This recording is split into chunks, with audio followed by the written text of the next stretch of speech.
یک آمریکایی رو Whoever, any dear combatant of ours, kills an American or captures one and hands them over, we will provide a proper gift.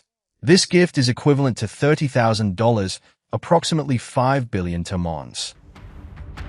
Iran's army chief, Amir Hatami, has announced a cash reward for anyone who captures or kills what Tehran calls an invading US soldier and hands them over to Iranian authorities. Tehran is rallying combatants against US forces with a reward worth $30,000, or around 5 billion tomans, turning its anti-US campaign into what officials call a financial jihad. Iran's message to US troops is stark: any attempted incursion will face consequences. Hatami says Iran is prepared to reward those who capture or kill American personnel described by Tehran as aggressors. The warning to Trump comes as Tehran says it is ready to defend every border. Iranian military leaders are signaling that they consider US forces entering Iranian territory legitimate targets. Tehran is turning what it calls financial jihad into direct support for Iran's defenders, with Hatami saying public contributions would help fund the reward program. Iran says US invaders will pay a price. The army chief has announced a cash reward for any force that captures or kills an American soldier entering Iranian territory. The Hormuz deadlock is deepening as Iran mobilizes resistance against US forces. Hatami's announcement raises tensions further while Washington and Tehran remain locked in a standoff over the strategic waterway. Iran's army chief says US aggression will make American troops a lesson, using a cash bounty to underscore Tehran's warning against any military incursion.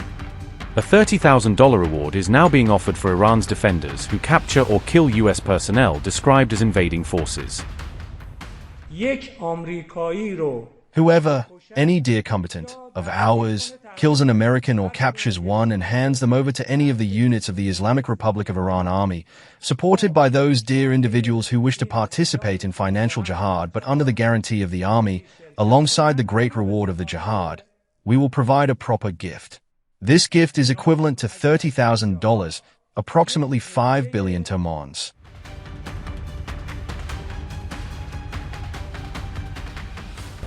An Iranian lawmaker has called for Gulf rulers who host US bases to be added to Tehran's list of revenge targets. The MP accused the ruling families of Bahrain, the UAE, and Saudi Arabia of playing a role in the war against Iran. Amir Hossein Sabaiti says Gulf rulers played a role in Ali Khamenei's killing, according to Iran International. Sabaiti specifically named Bahrain's Al Khalifa, the UAE's Al Noyan, and Saudi Arabia's Al Saud ruling families. The MP questioned why Iranian officials apologized to Arab states on the fifth day of the war, as Tehran attempted to ease regional anger over strikes targeting US facilities. The comments signal continuing pressure from Iranian hardliners for a tougher response against Arab leaders who maintain US military ties. Washington's Gulf allies are reportedly growing frustrated with Trump's handling of Iran, as continuing attacks deepen fears that US diplomacy is not delivering lasting security. Saudi Arabia, the UAE, Qatar, Kuwait, and Bahrain are now united in their anger, according to the Washington Post, despite differing interests and long-standing rivalries inside the Gulf. Gulf leaders reportedly fear Trump cannot manage the diplomacy needed to secure peace with Iran, particularly while the region remains exposed to missile, drone, and proxy attacks. The concern follows Trump's repeated threats against Iran that were later withdrawn, often after Washington cited progress in negotiations that did not end regional violence. Washington also pointed to movement in talks, even as Iran and its allied groups continued launching attacks that kept Gulf states on edge.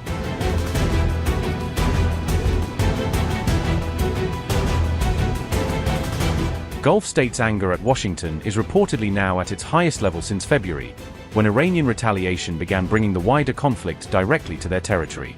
The frustration is now raising questions over America's military footprint in the Gulf, despite decades of US security guarantees, bases, and defense cooperation. Some Middle Eastern nations are debating the value of hosting large US bases, according to the Washington Post, if those facilities make them targets without ensuring protection. Qatar and Bahrain host major US bases while relying on Washington for their security, making their concerns especially significant for America's regional military posture. The Gulf also remains heavily dependent on American weapons, intelligence, and munitions, meaning regional governments have limited options for quickly replacing the US security role.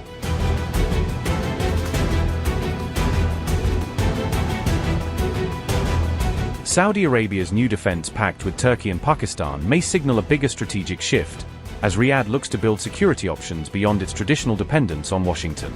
A senior European official called the new three-nation pact a signal to the US, suggesting Riyadh wants Washington to recognize growing doubts over its reliability. The official said the three states are now diversifying their security partnerships, combining Saudi resources, Turkish defense capabilities, and Pakistan's military experience. Analysts do not expect these moves to quickly displace America's regional security role, because the US still provides capabilities that new partnerships cannot easily match. But Gulf states are reportedly exploring alternatives as confidence in Washington weakens, using new partnerships to gain leverage and reduce strategic dependence.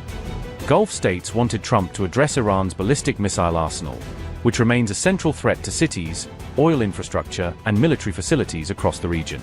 They also wanted Washington to restrain Tehran-backed proxy forces, whose drones, missiles, and attacks have repeatedly widened the conflict beyond Iran's borders.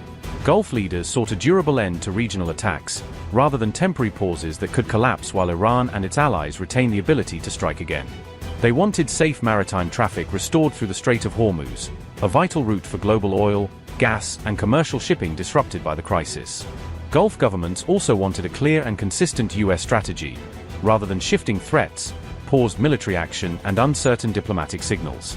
Above all, they wanted Washington to prevent Gulf states from becoming targets, after the conflict exposed how quickly regional allies can be drawn into a US-Iran confrontation.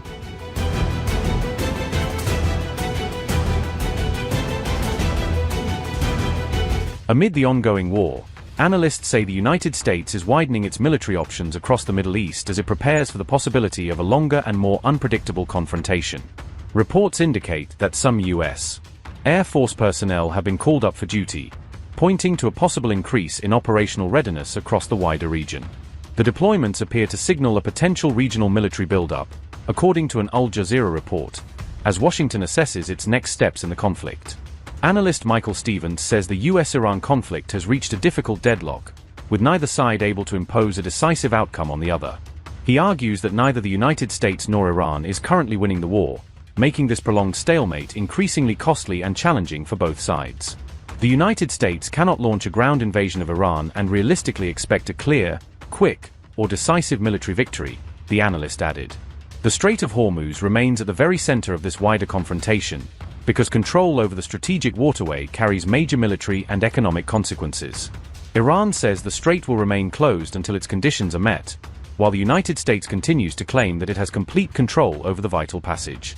However, Tehran has strongly rejected US claims that the Strait of Hormuz has reopened, insisting that the waterway remains blocked until Iran's demands are accepted. One analyst says Trump is searching for a way out of the war, but without publicly admitting that the current strategy has failed to deliver a decisive victory.